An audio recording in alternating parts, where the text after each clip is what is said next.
Praise the lord. మీ అందరికీ నా హృదయపూర్వక వందనాలు.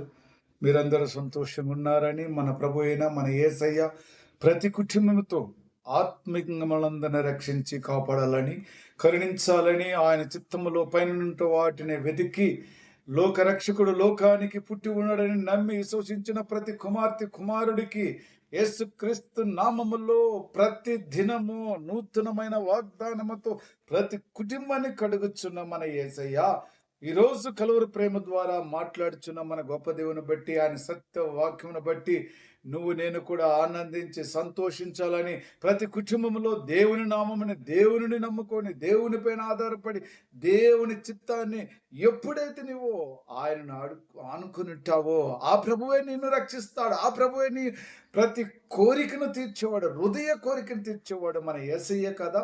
ఆయన అంటున్నాడు, ఈ రోజు మరి క్రిస్మస్ దినములలో మనందరం సంతోషంగా ఆనందం మహానందంగా ఉండాలంటే మరి దేవుడు ఆలోచన చేసి పరలోకము నుంచి భూలోకమునికి లోకరక్షకుడు మనందరికీ పుట్టి ఉన్నాడు, వచ్చి ఉన్నాడు. పుట్టి ఉన్నాడు కాదు, ఆయన వచ్చి ఉన్నాడు. దేవునికి స్తోత్రం.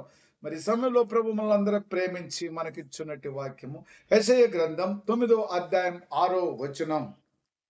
ఏలైనగా మనకు శిశువు పుట్టెను, మనకు కుమారుడును అనుగ్రహించబడెను, ఆయన భుజము మీద రాజ్యభారముండెను. ఆశ్చర్యకరుడు, ఆలోచనకర్త, బలవంతుడైన దేవుడు, నిత్యుడగు తండ్రి, సమాధానకర్త యొక్క అధిపతి అని అతనికి పేరు పెట్టబడెను. సమాధానకర్తైన అధిపతి అని ఆయనకు పేరు పెట్టబడెను. హల్లెలూయా. ఈరోజు నువ్వు సంతోషిస్తున్నావా?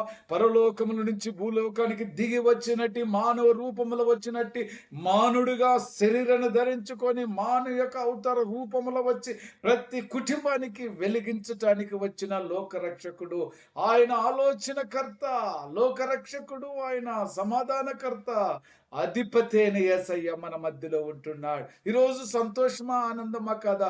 ప్రతి కుటుంబములో రాజ్యభారమును తన భుజముల మీద వేసుకొని మనందరినీ సంతోషపరచాలని ఆకాశ భూమిల నుంచి మరి భూమి మీద ఉన్న ప్రతి బిడ్డను పరలోకముల నుండి భూమి మీదకి దిగి వచ్చిన మన తండ్రి మానవ రూపములు వచ్చి మనుషుడినిగా మరి మనుషులందరినీ సంతోషపెట్టినాడు. భూమి మీద ఎవరు ఆ విధంగా సంతోషపెట్టడానికి ఎవరు రాలేదు, అనేకులు ఉన్నారు. వారందరూ చేత కాదు కదా.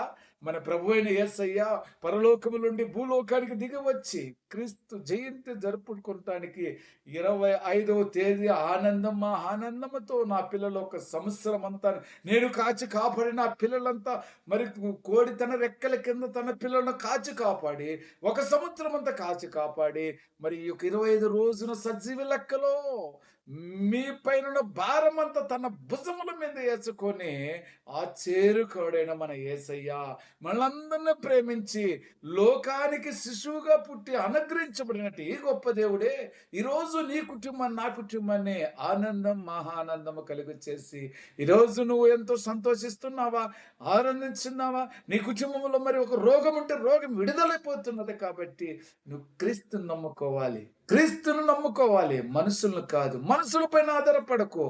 మనుషులపైన ఆధారపడినట్టయితే నీ జీవితాన్ని నీవే పాడు చేసుకుంటావు. ప్రేమైన సహోదరి సహోదరులారా, లోకరక్షకుడు పుట్టి ఉన్నాడు. లోకరక్షకుడితో మాట్లాడు. నీతో మాట్లాడు. నీ దేవుడు నిత్యము నీతో మాట్లాడటానికి ఇష్టపడుతున్నాడు. కాబట్టి ఆయన ప్రవచనములు ఏది కూడా భూలోకమని అంతా నువ్వు మరిచిపో. పరలోకములు ఉండే వాటిని మాత్రమే, పైనుండి వాటి మాత్రమే వెతుకు. లోకములు ఏది ఉన్నా లేకపోయినా పర్వాలేదు, కానీ దేవుని కృపలో దేవుని మహిమలు ఉన్నట్లయితే రాజ్య భారమును మోచుకునే గొప్ప దేవుడు ఈరోజు నీ మధ్యలోకి పుట్టి వచ్చి ఉన్నాడు. ఆయన ఉన్న తండ్రితో మాట్లాడు. కృపను పొందుకో, ఆశీర్వాదాలు పొందుకో, దీవెన పొందుకో. జీవం గల దేవునితో మాట్లాడు. లోకములో రోగం వచ్చినప్పుడు నీకు ఫ్యామిలీ డాక్టర్ ఉంటాడు, అంతేకాని రోగం లేని వారికి, రోగం ఉన్నవాడికి పరలోకముల నుంచి ప్రతి ఒక్కడు కూడా భారమును మోసే పరమ డాక్టర్ పైనుంచి పిలుచున్నాడు. ఆయనే లోక రక్షకుడు. ఆయనే ఒక కన్యక గర్భమున నుంచి ఖడ్గము దూరుకొని వచ్చినట్టు వాడు. మనుషులను వాడుకున్నాడు, యేసోబును వాడుకున్నాడు, మరియమ్మను వాడుకున్నాడు. తాను ఈ లోకానికి రావాలంటే మరి ఆకాశంలో ఉన్న చుక్కలను వాడుకున్నాడు. చుక్కులు దారి చూపినాయి. దేవుని రాజ్యాన్ని దూతలు వాడుకున్నారు, గొల్లవారిని వాడుకున్నాడు. అందరిని వాడుకొని లోకానికొచ్చి లోకంలో ఉన్న చీకటిని విడుదల చేసిన యేసయ్యతో నువ్వు మాట్లాడు. ఈరోజు నీ కుటుంబంలో ఆనందం, సంతోషం, మహాకృప ఉంటది. కాబట్టి ఆయన నామములో నమ్మినట్లయితే నీ అవిలో ప్రతి ఒక్కటి కూడా పరలోకంలో ఉన్న దేవుని రాజ్యాన్ని చూస్తావు, దేవుని సొంతం చేసుకుంటావు. సొంత రక్షకుడిగా నమ్ముకో, ఒప్పుకో, పాపములు ఒప్పుకొని బాప్తిసం పొందుకో. నూతన సంవత్సరానికి నీవు నేను కూడా సంతోషంగా, ఆనందంగా గంతులేస్తూ 2026 సంవత్సరము దేవుని నామములో మనం మయంపరిచే బిడ్డలుగా, ఆయన సన్నిధిలో కనిపించే బిడ్డలుగా నువ్వు నేను కూడా ఉండాలని ప్రభు పేరట మనం చేసుకుంటూ చిన్న ప్రార్థన చేసుకుందాం.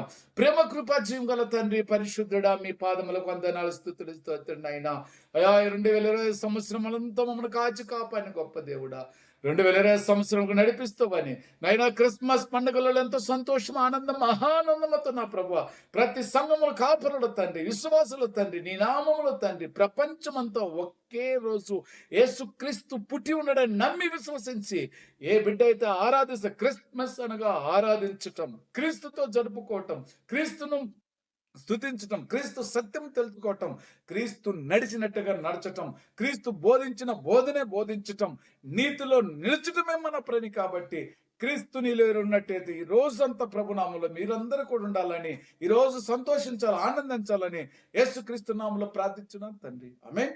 Praise the lord. God bless you.